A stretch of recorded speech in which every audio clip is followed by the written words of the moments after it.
ที่เราเลี้ยงตั้งใจเลี้ยงอ่ะเป็นปลาคาร์ฟเลี้ยงอย่างนี้ได้ฮะจริงๆแล้วปลาคาร์ฟเลี้ยงในบ่อดินนะอ้าวเลยผมก็นึกว่าปลาคาร์ฟมันต้องเลี้ยงในบ่อแบบสะอาดมีอะไรแบบตอนอันนั้นปลาคาร์ฟที่แบบเขาเอามาเลี้ยงแบบแพงเอาไว้มองเนาะเอาไว้มองแต่อันนี้เราแบบก็โยนไปตอนแรกลงไป500ตัวตอนนี้เราไม่เจอมันเลยเพราะว่าปลาช่อนกินหมดมันมีปลาช่อนนาที่เราไม่รู้เรื่องไงครับมันอยู่ในธรรมชาติอยู่แล้วเดี๋ยวนะคือเนี้ยผมไม่มั่นใจว่าผมควรจะตลกไปกับสิ่งที่พี่เล่าได้เดี๋ยวพี่เศร้าเลยไม่เศร้าคือเราก็โอ้ทำไมมันอย่างนั้นว่าอะไรแล้วแต่ล็อตล่าสุดที่เรารู้ละเราต้องไซส์ขนาดนี้เราถึงเอาลงได้มันถึงจะสู้กับปลาช่อนได้มันก็เรียนรู้ไปเรื่อยๆว่ามันหายไปไหนนะทีนี้ตำแหน่งที่เราอยู่เนี่ยก็คืออยู่ในพนัสนิคมนะครับถ้าเกิดให้พี่ตั้นระบุลงไปอีกบ้านสะนาตำบลนาวังหินอำเภอพนัสนิคมครับทำไมพี่ตั้นถึงเลือกมาซื้อที่ตรงนี้เหมือนคนทั่วไปไหมที่ก็คิดว่าวันหนึ่งเราอยากจะมีที่ต่างจังหวัดเนอะแล้วก็เป็นบ้านปลายเรามาอยู่ใช้ชีวิตอะไรอย่างเงี้ยจริงๆแล้วก็อารมณ์คล้ายๆอย่างที่แกบอกอะครับแต่ประเด็นที่มาเป็นตรงนี้ก็เพราะว่าเราหนีน้ำปี54มาโอ้ยนานเลยนะฮะเพื่อนอ่ะเขามีแปลงนาอยู่ที่ตรงนี้แล้วก็มีบ่อปลาอยู่ข้างๆครับเราก็บอกว่าเนี่ยเราสนใจนะเพราะว่าไปปฏิบัติธรรมแล้วเขาก็พาไปทัศนศึกษาครับเกี่ยวกับทฤษฎี1 ไร่ 1 แสนเนี่ยเราก็เฮ้ยทำได้จริงหรือเปล่านะแบบพลังพุ่งพล่านเลยก็เลยแบบเริ่มจากเลยลองซื้อที่ดูก่อนนะว่าเป็นยังไงก็เลยมีโอกาสได้ซื้อเพราะว่าเจ้าของที่นี่เขาขายแล้วเพื่อนก็บอกก็มีเพื่อนอยู่ใกล้ๆอะไรอย่างเงี้ยใช่เราก็เลยเราก็ได้อะไรเงี้ยครับแล้วขนาดที่ดินนี่ก็คือประมาณเท่าไหร่ประมาณเกือบ10 ไร่10 ไร่เลยครับตั้งแต่ตรงติดถนนเนาะยังท้ายครับจริงๆถ้าเรามองในผังก็คือมันจะเป็นยาวๆป่ะฮะหรือว่าเป็นฟอร์มเป็นยาวผืนผ้ายาวๆอย่างนี้ใช่ครับทีนี้ถ้าถามเชื่อมโยงไปถึงสามีด้วยก็คือน้องชายเป็นคนออกแบบนะครับอย่างตอนแรกที่ได้มาเห็นที่ดินตรงเนี้ยชายรู้สึกยังไงแล้วก็ของเดิมที่พี่ตั้นทำไว้เป็นยังไงบ้างตอนแรกข้างหน้าเนี่ยก็จะมีสวนป่าที่ยังเล็กอยู่ที่พี่ตั้นปลูกไว้ต้นสักต้นไม้ยืนต้นอะไรเงี้ยที่ยังแบบแค่สูงไม่เกินเราแน่นอนเนี่ยครับแล้วก็มันก็จะเป็นดินถมแล้วก็มีบ่อเนี้ยเป็นรูปร่างแบบนี้อยู่แล้วข้างหลังเป็นนาแบบนี้อยู่แล้วครับตอนนั้นที่เรามากันเราก็มาซึมซับบรรยากาศแล้วก็ลองมาเดินดูด้วยกันพร้อมกันว่าเรารู้สึกยังไงกับที่ดินเนี้ยครับแล้วก็เล็งมุมกันว่ามุมไหนของพื้นที่ที่มีความเป็นไปได้ในการตั้งบ้านได้บ้างครับแล้วก็จริงๆเหมือนกับว่าพี่ตั้นก็เหมือนมีไอเดียว่าอยากจะใช้เวลาอยู่กับพื้นที่นี้ให้ยาวนานขึ้นเนาะมันก็เลยกลายเป็นไอเดียที่ว่างั้นที่นี้ก็ควรจะมีที่ให้พักอาศัยได้อยู่ข้ามวันหรือว่าอยู่อย่างสะดวกสบายขึ้นแบบเป็นอย่างน้อยก็วีคเอนหรืออะไรครับก็เลยเป็นโจทย์ที่เราอยากตั้งบ้านตรงนี้แล้วทีนี้แล้วสุดท้ายทำไมถึงเลือกตำแหน่งวางบ้านตรงนี้ตรงนี้ถือว่าเป็นจุดที่แบบกลางของที่ดินเลยป่ะฮะค่อนข้างกลางอาจจะค่อนมาทางด้านหลังครับก็คือเรามาดูอย่างที่ว่าครับเราก็ดูเริ่มต้นเลยคือทิศทางแดดเนาะแล้วก็ลมแล้วก็ตัวบ้านเราตั้งใจจะวางให้รับทิศเหนือทิศใต้แน่นอนว่ามันจะร้อนน้อยกว่าที่เราไปเอาด้านยาวของบ้านเนี่ยขวางตะวันนะครับแล้วก็เราก็ยืนกันหลายๆมุมในริมบ่อเนี่ยครับคือคุยกันว่าน่าจะอยู่ชิดกับน้ำเพราะว่าเราอยากได้บรรยากาศนั้นเราก็มาเลือกมุมต่างๆเรารู้สึกว่ามุมนี้เป็นมุมที่ลมดีแล้วก็พูดถึงมุมมองคือวิวเนี่ยก็คือติดน้ำแน่นอนแล้วก็อีกส่วนหนึ่งก็คือวิวนาที่กว้างขวางเพราะว่ามันเชื่อมไปกับนาของเพื่อนบ้านเยอะมากเลยอะไรเงี้ยครับก็รู้สึกว่ามันน่าจะเป็นมุมที่ดีครับอย่างเมื่อกี้ที่พูดเรื่องทิศถ้าสมมติว่ามองว่าเราแผ่บ้านแนวนี้แสดงว่าเหนือใต้ก็ต้องฝั่งนี้ใช่ไหมใช่เพื่อให้ลมผ่านคือด้านติดบ่อเนี่ยคือด้านทิศใต้แล้วก็ด้านหลังเหนือด้านหลังขึ้นเหนือครับแล้วก็เอาหน้าแคบของบ้านไว้ตรงตะวันออกตะวันตกใช่ครับทีนี้อยากถามถึงเรื่องของรูปแบบบ้านบ้างฮะอย่างพี่ตั้นเองมีบรีฟกับทางชายไปว่ายังไงบ้างไหมฮะหรือว่าในหัวตอนแรกที่มองไว้อยากได้บ้านไซส์ประมาณไหนลักษณะ หน้าตาภาพลักษณ์ภายนอกหรือจะเป็นคำว่าสไตล์ก็ได้ครับเราไปปฏิบัติธรรมที่หมู่บ้านพรำปากช่องเรารู้สึกเฮ้ยเราชอบสไตล์แบบนี้นะพี่เป็นไม้อย่างเดียวล้วนๆแล้วมันก็ดูแบบง่ายๆสบายๆแล้วก็เอารูปมาให้ชายเป็น reference ใช่ไหมครับเป็น reference ประมาณนี้นะชายก็บอกว่าถ้าพี่เอาแบบนี้มันจะเหมือนบ้านพี่ไม่เสร็จเนาะคือเขาจะบอกว่าคือเขาเห็นวิถีเราที่เราอยู่ในเมืองอ่ะแต่ถ้าเรามาปรับทำบ้านที่มันดิบๆอ่ะ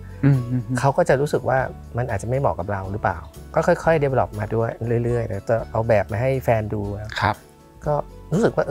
ถ้าเราเป็นที่ตั้งอ่ะก็คงไม่มีใครมาอยู่กับเราประมาณนั้นเราก็คงแบบว่าแล้วแม่เมื่อเลยเขาก็คงแบบไม่สะดวกสบายอะไรเงี้ยเพราะว่าบ้านที่เราอยากเห็นจริงๆอ่ะมันดูดิบๆมันก็พัฒนากันมาคุยกันมาจนกระทั่งลงตัวประมาณนี้ครับคือจริงๆมุมมองของ reference หมู่บ้านพรำที่ว่ามาครับมันเหมาะกับพื้นที่ tropical อย่างที่ว่านะครับแล้วก็มันมีความโปร่งโล่งสบายอย่างที่ว่าเนาะมันพอมันเหมาะกับ tropical มันคือเป็นแบบเข้ากับตัวบริบทโดยรอบธรรมชาติโดยรอบของตัวอาคารเขาอยู่แล้วลองดูว่าอะไรที่มันตรงกับจริตหรือวิถีชีวิตเราประมาณนึงครับมาเบลนด์กันตรงกลางอย่างที่ว่าครับเพราะสุดท้ายที่สุดแล้วเนี่ยบ้านหลังนี้เองก็คือพี่ตั้นมา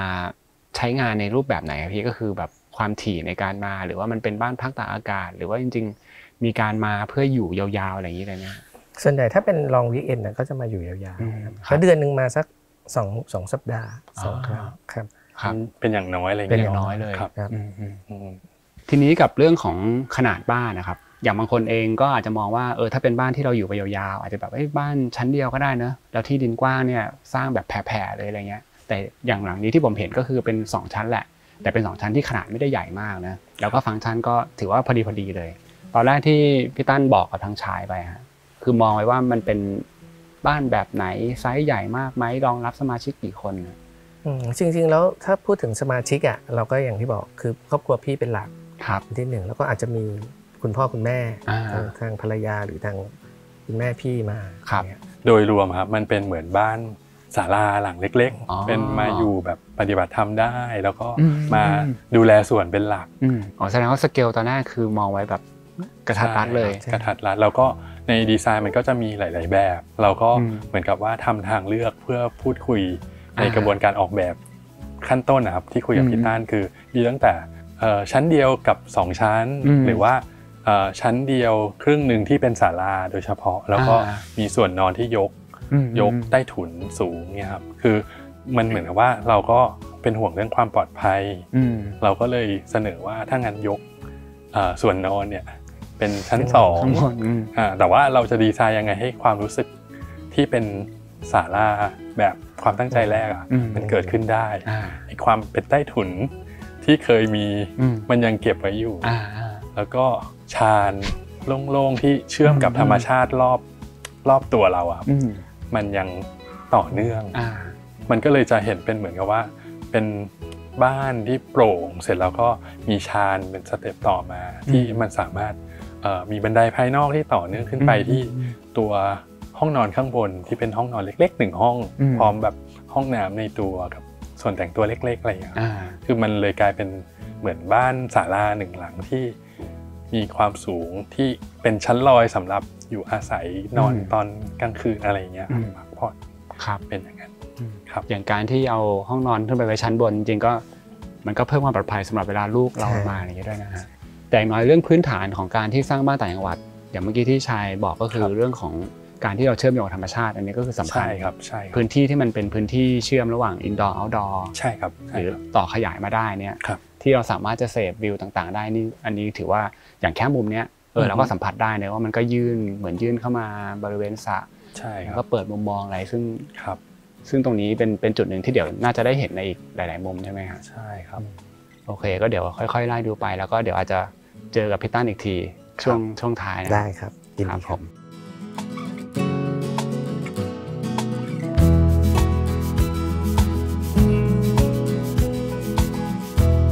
ตอนนี้เราก็มาเดินดูในส่วนของ approach นิดนึงนะถ้าเกิดว่ามองย้อนไปด้านหลังนั่นคือประตูทางเข้าบ้านเลยและชายก็ดีไซน์ให้เป็นทางสามารถขับตรงๆยาวๆได้เลยนะใช่ครับแต่ว่ามันก็จะมีระยะ อย่างที่ว่าครับที่มีแอปโพสต์ประมาณแบบ200 เมตรอะไรเงี้ยครับคือให้มีระยะเวลาในการปรับความรู้สึกเข้ามาจากตัวบ้านแล้วก็ด้านซ้ายมันก็จะเป็นเหมือนบ่อน้ำที่เรียบไปเนาะกับต้นไม้ต่างๆที่ทางเจ้าของบ้านเลือกปลูกนะครับส่วนใหญ่ก็จะเป็นพืชกินได้เนาะแบบเราตั้งใจให้ตัวบ้านเนี่ยเหมือนกับเป็นศาลาที่ถูกซ่อนอยู่ในธรรมชาติเนาะก็คือตัวต้นไม้นี่แหละครับแล้วพอขับมาปุ๊บก็จะเห็นว่าทางขวามือตรงนี้เป็นโรงจอดรถแล้วก็ตัวบ้านจะอยู่ซ้ายมือที่ค่อนไปทางชิดกับตัวบ่อน้ำเนาะครับก็จะมีเหมือนคอร์ดที่เป็นส่วนต้อนรับของตัว outdoor คอร์ดเนี่ยครับกึ่งเป็นวงเวียนที่เป็นผิวธรรมชาติแล้วก็มีต้นไม้ประทานเป็นหลักเป็นต้นพยุงที่ทางเจ้าของเลือกไว้เนาะแล้วก็มันจะมีต้นพยุงนี้ทั้งด้านหน้าบ้านและหลังบ้านครับโอเคครับเดี๋ยวเราเดินไปดูหน้าบ้านกันครับครับ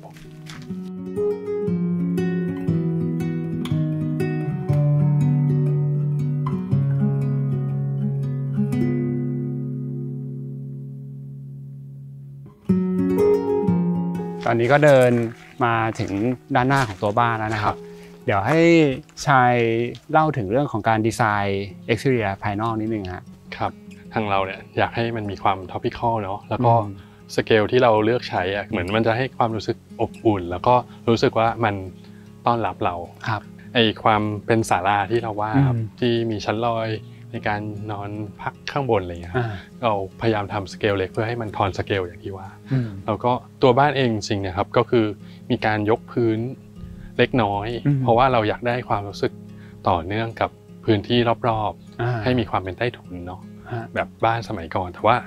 ด้วยวิถีชีวิตปัจจุบันเนี่ยเราก็อาจจะการสัตว์แมลงต่างๆด้วยแล้วก็มีเรื่องโครงสร้างเรื่องความชื้นในพื้นที่ครับที่เราไม่ได้เอาตัวพื้นเนี่ยไปแตะอยู่กับดินโดยตรงส่วนต่อมาเนี่ยก็เป็นเรื่องที่รูปทรงของหลังคาที่เราเลือกคือความเป็นหลังคาจั่วหรือว่าการที่มันมีปีกหลังคาที่น้อมคล้อยลงมาใกล้เรามากขึ้นเนี่ยครับมันก็ช่วยให้รู้สึกแบบต้อนรับเราแล้วเวลาอยู่ข้างในมันจะให้ความรู้สึกที่อบอุ่นมีการปกป้องทั้งแดดฝนให้เราได้ดูจากภายนอกมันก็จะดูเหมือนกับทอนสเกลให้อาคารด้วยแล้วก็ต้อนรับเราด้วยในทีครับอย่างความรู้สึกพี่เนี่ยพอมาเห็นก็รู้สึกว่าตัวอาคารมันดูใหญ่เหมือนกันนะแต่ก็คิดว่าอย่างวิธีการที่ชายเลือกให้หลังคาหรือส่วนชายคามันยื่นลงมาเยอะๆมันมีส่วนช่วยมากจริงๆในเรื่องของสัดส่วนที่มันดูไม่ได้แบบสูงโปร่งเกินไปแล้วก็มันมีความอ่อนน้อมดูมีความแบบ humble อะไรแบบนี้มากขึ้นนะใช่ครับทีนี้อย่างหนึ่งที่อยากถามก็คือเรื่องของการเลือกใช้วัสดุบริเวณฟาสาดหรือว่าภายนอกเนี่ยครับต้องถือว่ามันมีความสำคัญกันเวลาที่เราอยากจะให้บ้านมันดูมีกลิ่นอายของความเป็น tropical มันก็ต้องมีการเลือกแล้วก็คุมโทนให้มันดีนะซึ่งอันนี้ก็จะเห็นว่าชัยมีการคุมโทนเรื่องของสีต่างๆไว้โอเคเลยครับคือเราอยากได้วัสดุที่คุมทีมให้อยู่ในความรู้สึกของเป็นวัสดุธรรมชาติเนาะตั้งแต่หลังคาที่เป็นหลังคาไม้ซีด้าเนาะแล้วก็ตัวส่วนที่เป็นโครงสร้างเสาหรือว่าผนังบางส่วนที่เป็นผนังไม้ไม้ระแนงที่จะให้ความรู้สึกอบอุ่นมีสีกับ texture ที่รู้สึกว่ามีความเป็นธรรมชาติสัมผัสได้นะครับแล้วก็ตัวผนังที่เป็นส่วนทึบเนี่ยเราก็หาทางเลือกอื่นที่ไม่ใช่วัสดุฉาบปูนเรียบทาสีปกติลองหาวัสดุที่เป็น color cement คือมันให้ความรู้สึกที่เป็นธรรมชาติมันก็จะมีเรื่องของสีเรื่องของ texture เรื่องความรู้สึกที่ไม่สม่ำเสมอของตัวผนังนะครับมีความด้านไม่มันอะไรอย่างเงี้ยครับ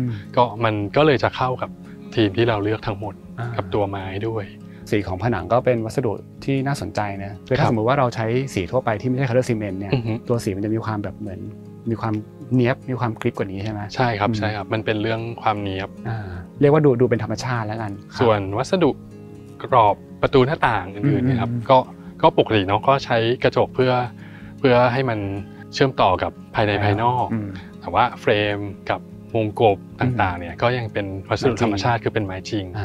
อย่างพื้นเนี่ยทางเข้าเนี่ยก็จะเป็นวัสดุกระเบื้องดินเผาที่เป็นไซส์เล็กหน่อยเพราะเรารู้สึกว่ามันมีความละเอียดละออเพิ่มขึ้นอะไรอย่างเงี้ยแล้วก็มีความไม่สม่ำเสมอเหมือนกันครับ จากตรงนี้เดี๋ยวให้ชายพาเข้าไปภายในบ้านครับครับ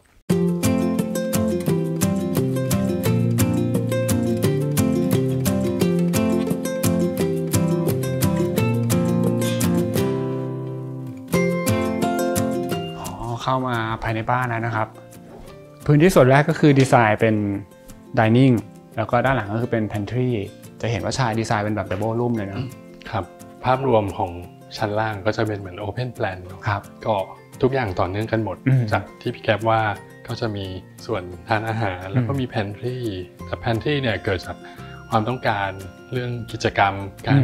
ทำอาหารหรือว่าทำขนมเบเกอรี่อะไรเงี้ยครับที่ทางคุณแม่ของพี่ตั้นสนใจหรือว่าทำเป็นประจำอยู่แล้วใช่ไหมครับแล้วก็ถัดไปก็จะเป็นส่วน living ที่ต่อเนื่องกันไปเลยคือเหมือนกับว่ามันก็จะเป็นโถงเดียวกันทั้งหมดครับ planning มันก็จะง่ายๆเลยแล้วก็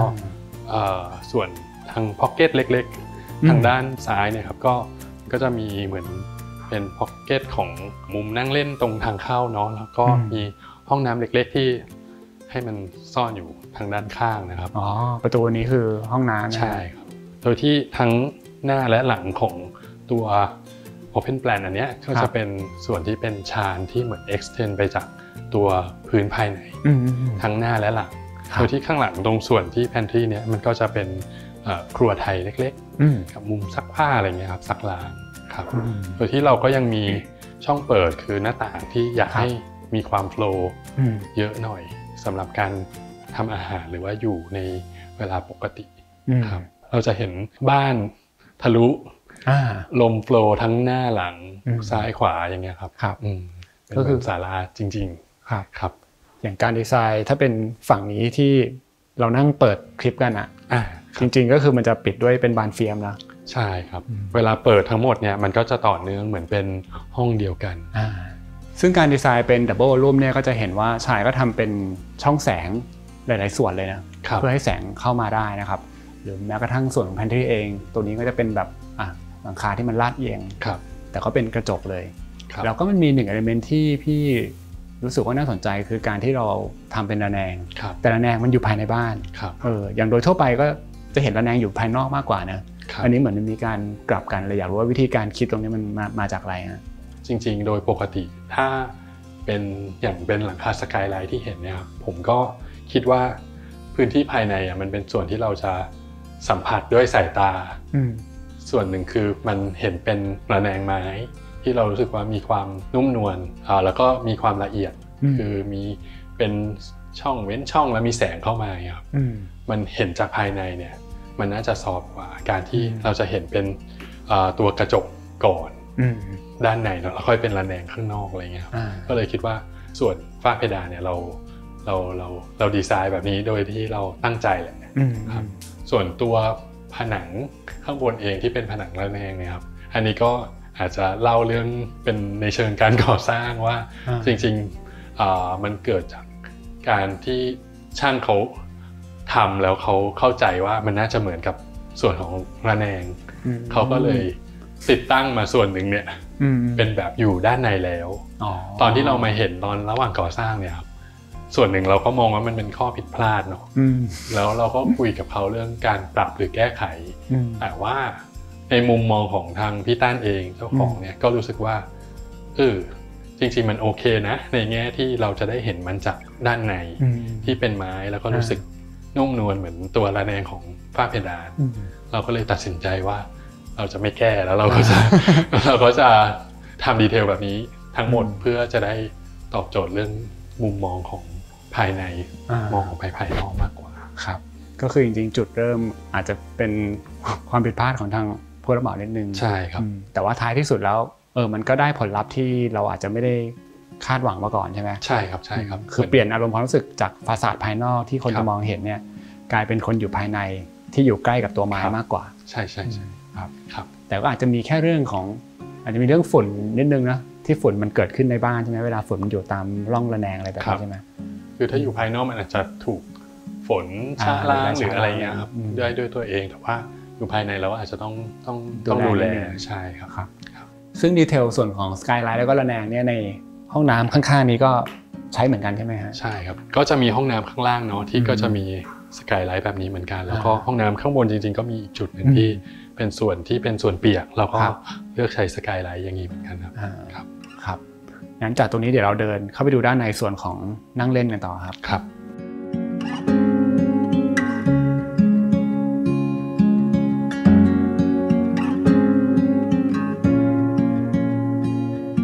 จากส่วนกินข้าวนะครับตอนนี้ก็เดินลึกเข้ามาอย่างที่ชายบอกว่าเป็น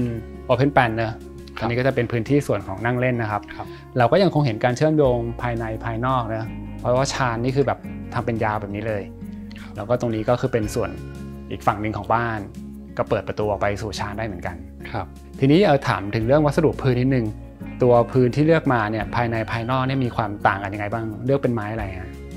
ก็คือจริงๆเราอยากให้มันดูต่อเนื่องกันคือเป็นไม้ที่เป็นขนาดเดียวกันครับแต่จะมีความต่างในเรื่องของตัวชนิดไม้เองคือภายในเนี่ยจะเป็นพื้นไม้ตะแบกเนาะส่วนภายนอกเนี่ยจะเป็นไม้แดงที่ทนแดดและฝนภายนอกได้ดีกว่าคือมันก็มีการสาดละอองฝนหรือว่ารับแดดมากกว่าภายในนะครับก็ไม้ทั้งสองชนิดก็เลยจะมีหน้าที่ต่างกันครับแต่ด้ว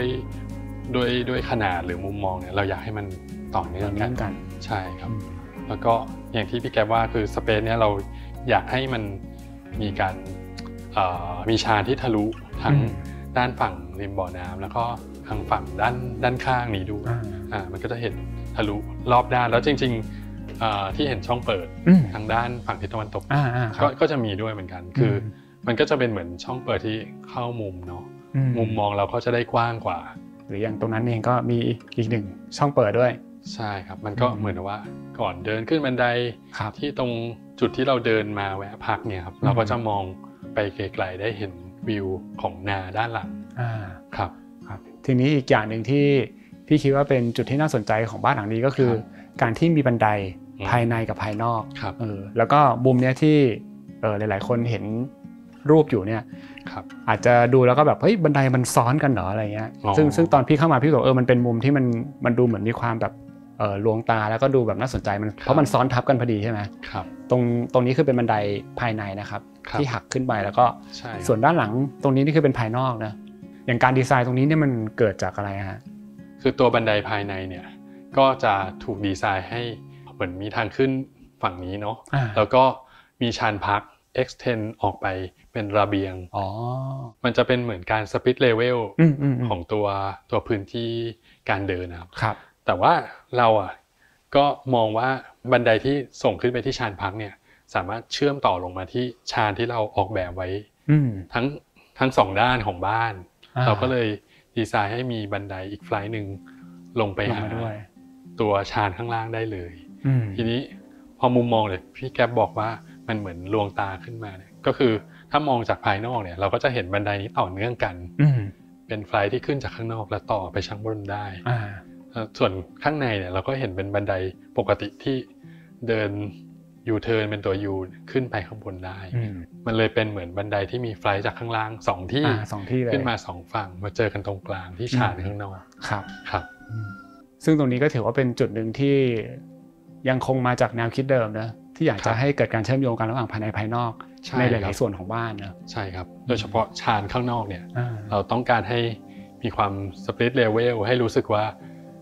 บ้านนี้มีพื้นที่ที่เป็นพื้นที่ชานระเบียงหรือว่ากึ่งภายในภายนอกเนี่ยในทุกมุมต่อเนื่องกันไปจนถึงชั้นบนห้องนอนโอเคฮะงั้นเดี๋ยวจากตรงนี้เดี๋ยวให้ชายพาขึ้นไปตรงมุมชานพักตัวนั้นกันครับครับได้ครับ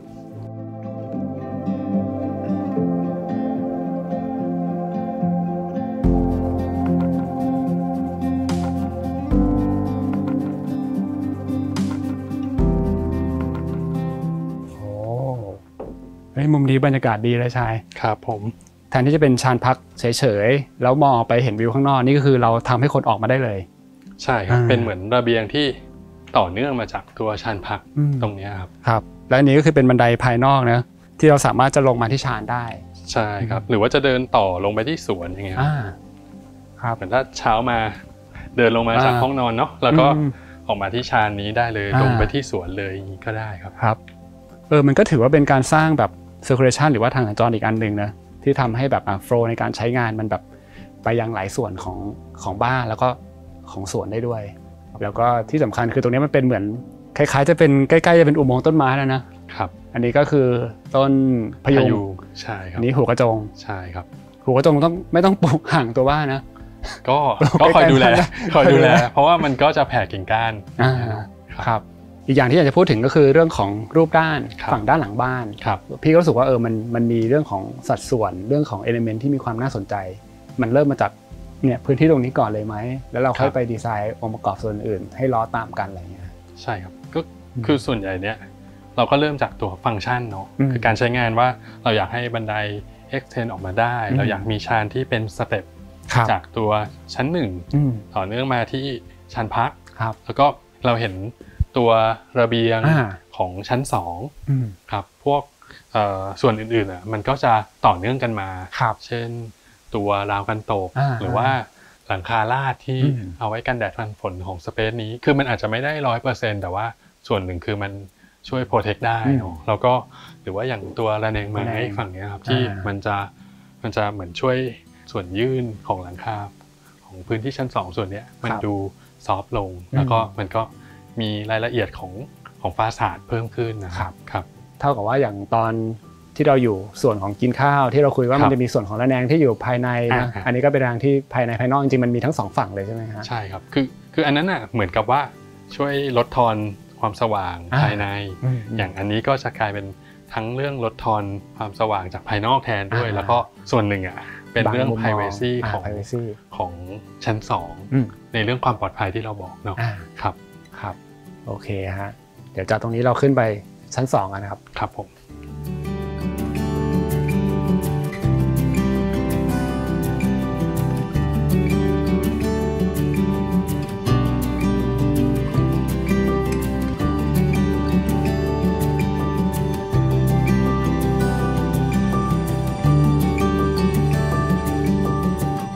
เราขึ้นมาที่ชั้น2แล้วนะครับอย่างที่ชายบอกมาก่อนหน้านี้แล้วว่าชั้น2ก็จะมีฟังก์ชันหลักๆคือห้องนอนเลยครับแต่เมื่อกี้เดี๋ยวให้เล่าย้อนนิดนึงพอขึ้นมาเนี่ยมันจะมีเป็นเหมือนพื้นที่ส่วนกลางที่เป็นโถงด้วยนะครับตรงนี้คือมีฟังก์ชันอะไรบ้างฮะก็พอขึ้นจากบันไดเมื่อกี้ครับก็จะมีประตู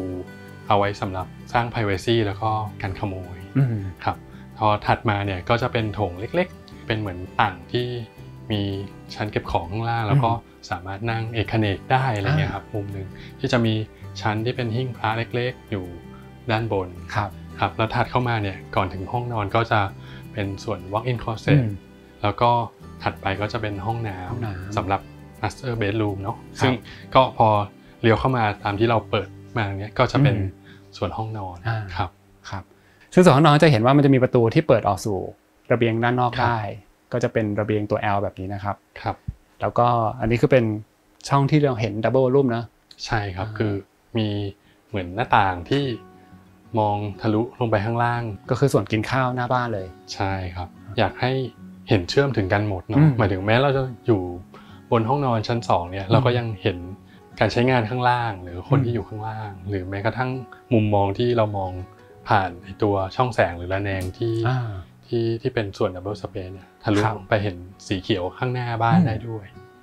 ส่วนระเบียงที่พี่แกว่าตัว L เนี่ยครับก็อันนี้ก็คือตั้งใจดีไซน์ให้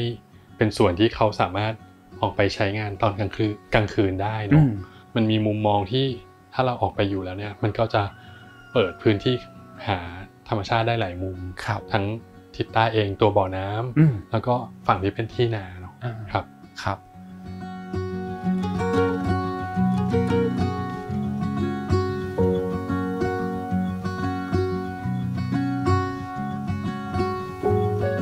แต่มุมนี้ก็รู้สึกว่าสวยเลยนะแล้วก็เราจะเห็นว่าตัวหลังคาเหมือนชายดีไซน์ให้มันลงมาค่อนข้างต่ำเลยนะครับอยากรู้ว่ามันมีแนวคิดมาจากยังไงบ้างครับ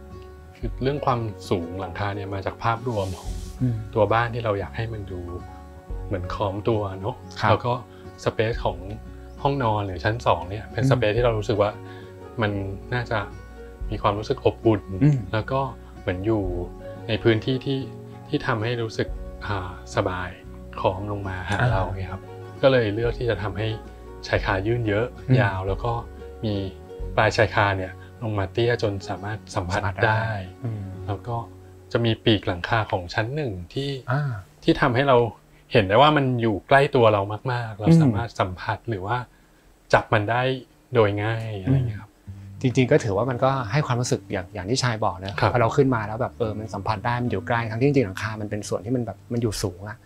แต่สุดท้ายพอมันเข้ามาอยู่ใกล้มันให้ความรู้สึกแบบกระชับพอดีตัวก็จะแตกต่างจากบ้านที่แบบพาวเวอร์ชั่นสูงๆแล้วดูโปร่งโถงเกินไปอย่างเงี้ยครับ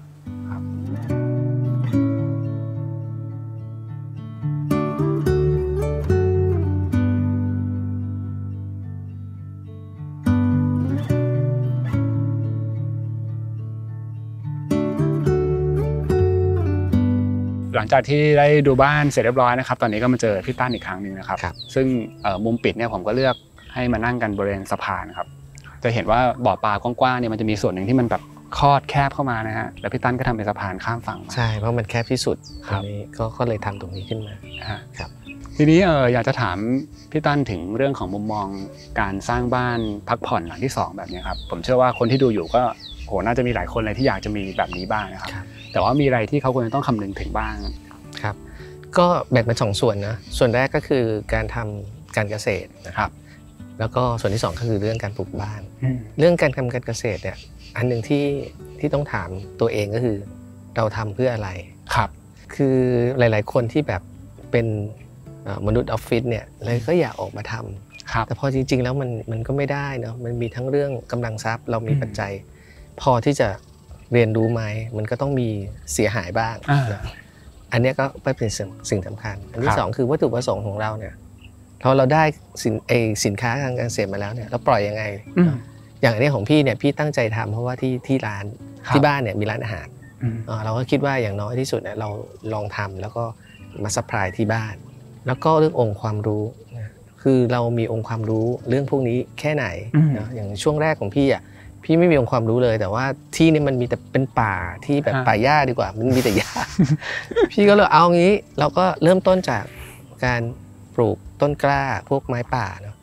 แต่ตอนช่วงแรกมันไม่มีระบบน้ำอย่างเงี้ยมันก็ตายก็กลายเป็นว่าเราต้องมีเงินเพื่อจะทำระบบน้ำอีกช่วงแรกนี่พี่แบบเปิดกล้องแล้วก็ลดน้ำจากอินเทอร์เน็ตอะไรเงี้ยแบบเนี้ยเราก็ต้องลดน้ำเป็นประจำอะไรเงี้ยไม่งั้นมันก็ตายมันก็จะมีความที่ต้องมีทรัพยากรมีกำลังทรัพย์พอสมควรในระดับหนึ่งนะครับอันนี้มันก็ไม่ได้ง่ายอย่างที่เราคิดเนาะใครๆคิดว่าโอ้ลูกน้องพี่จะลาออกมาทำมันไม่ได้ง่าย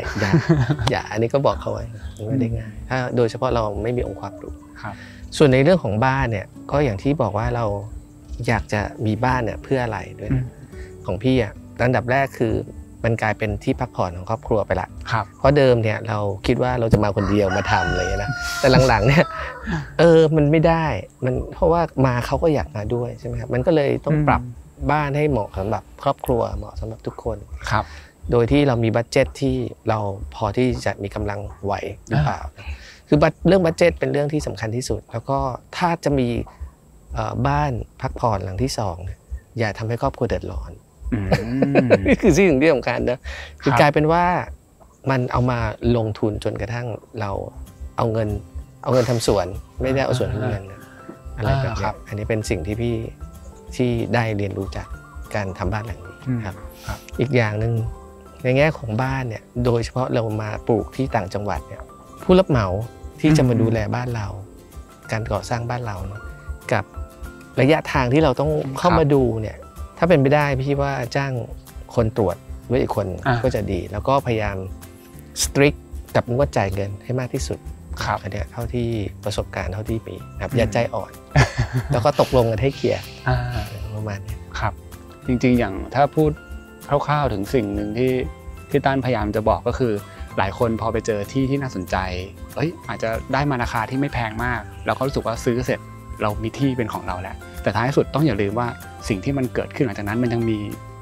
คอสอีกเยอะมากเลยนะที่เราไม่รู้เนี่ยคอสอย่างนี้ถ้าเราปล่อยไม่ตัดหญ้ามันก็งูแมลงอะไรพวกนี้เต็มไปหมดเลยนะตัดแล้วมันก็ยังมีปัญหาอยู่อีกแบบหนึ่งเนาะอย่างพวกแมลงหรือพวกสัตว์ร้ายอย่างเงี้ยงูอย่างเงี้ยเนาะมันก็ต้องระวังแต่คิดว่าพอเราสัมผัสกับอยู่กับธรรมชาติเนี่ยเราก็ต้องเข้าใจบริบทของเขาว่าเรื่องพวกนี้เราจัดการเขาได้ในระดับหนึ่งอย่างที่บ้านเนี่ยมาแรกๆเนี่ยจิ้งจกขี้จิ้งจกเต็มไปหมดคือมาถึง อยู่ครั้งแรกเข้ามาปุ๊บโหมาขี้จิงโจกเยอะขนาดนี้หนูอย่างเงี้ยกัดสายไฟเนาะมดไปกัดหลอดไฟไม่รู้ว่าทำไมเขาเก่งไม่กลัวไฟช็อตแต่ว่าเรื่องพวกนี้เราไม่ค่อยได้เห็นนะแต่ว่าพี่ว่ามันก็เรียนรู้แล้วพอเรียนรู้ไปเรื่อยๆอ๋อเราเข้าใจละต้องอยู่กับเขาแบบนี้เป็นต้นประมาณนี้ครับโอเคฮะทีนี้ถามชายบ้างฮะในมุมของสถาปนิกครับถ้าเกิดว่าอยากจะมีบ้านพักผ่อนแบบนี้ในต่างจังหวัดสักหลังคิดว่าอะไรที่เป็นสิ่งสำคัญที่สุดพูดเรื่องเฉพาะตัวบ้านอ่ะผมรู้สึกว่าก็น่าจะเป็นเรื่องหนึ่งคือได้มาอยู่จริงๆบ้างด้วยแล้วก็ใช้เวลากับมันในแบบที่ไม่ใช่ว่าไม่สามารถจะดูแลรักษาหรือว่าจะมาให้เวลากับบ้านได้คือบ้านจะมีชีวิตก็ต่อเมื่อมีคนอยู่เหมือนกันนะในมุมผมเพราะฉะนั้นก็วันที่เราปิดไม่อยู่หรือว่าปล่อยเขาทิ้งไว้มันก็จะขาดชีวิตชีวาไปเวลาเรากลับมาเราเหมือนกับว่าต้องเติมสิ่งเหล่านั้นเข้าไปใหม่นั้นก็อยู่ที่ความพร้อมที่เราที่จะมาอยู่กับมันแล้วเราก็จะเห็นเองว่าพื้นที่ต่างๆจุดไหนที่เราเคยคิดไว้ตอนเป็นแบบแล้วตอนที่ออกมาเนี่ยมันเหมาะกับเราอยู่แล้วสบายเราชอบพอเรารู้สึกอย่างนั้นมันน่าจะเพิ่มเวลาที่ เหมือนที่พี่ตั้นบอกว่าพอมาเจอที่เริ่มทำเริ่มอยากมีเวลาอยู่กับมันนานๆก็เลยมีบ้านพอมีบ้านนอกจากดูที่เราต้องมาดูบ้านแล้วก็อยู่กับบ้านนานๆอย่างนั้นนะครับผมรู้สึกว่าชีวิตชีวาของบ้านมันก็จะไปด้วยกันกับเรากับแลนด์สเคปกับบริบทโดยรอบของบ้านเพื่อนบ้านก็ตามผมคิดว่าความพร้อมในการมาอยู่น่าจะสำคัญครับอันหนึ่งที่พี่สังเกตก็คือบ้านในเมืองกับบ้านในชนบทอ่ะมันมีความต่างนะเวลาเราอยู่ในเมืองอ่ะเราจะไม่เห็นความเปลี่ยนแปลงของรอบๆนะว่าวัสดุหรืออุปกรณ์อะไรต่างๆนะบริบทรอบๆอ่ะมันค่อนข้างคงที่นะครับแต่พอเรามาอยู่ในวิถีที่เป็นธรรมชาติอ่ะบริบทรอบๆมันก็เปลี่ยนตลอดมันมีสถานการณ์ที่เราไม่สามารถควบคุมได้ตลอดนะหรือแม้กระทั่งการที่เราใช้วัสดุที่เป็นไม้อย่างเงี้ยนะครับถ้าเกิดว่าเรา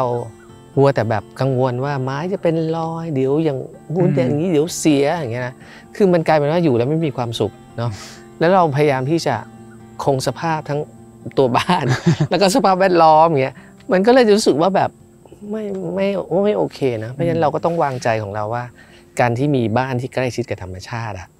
มันมีพลวัตที่มันเปลี่ยนไปอยู่ตลอดเรื่องดินฟ้าอากาศนะครับอะไรประมาณนี้ครับที่อยากจะฝากความเข้าใจแล้วก็การวางใจเนาะในการอยู่บ้านสวนครับ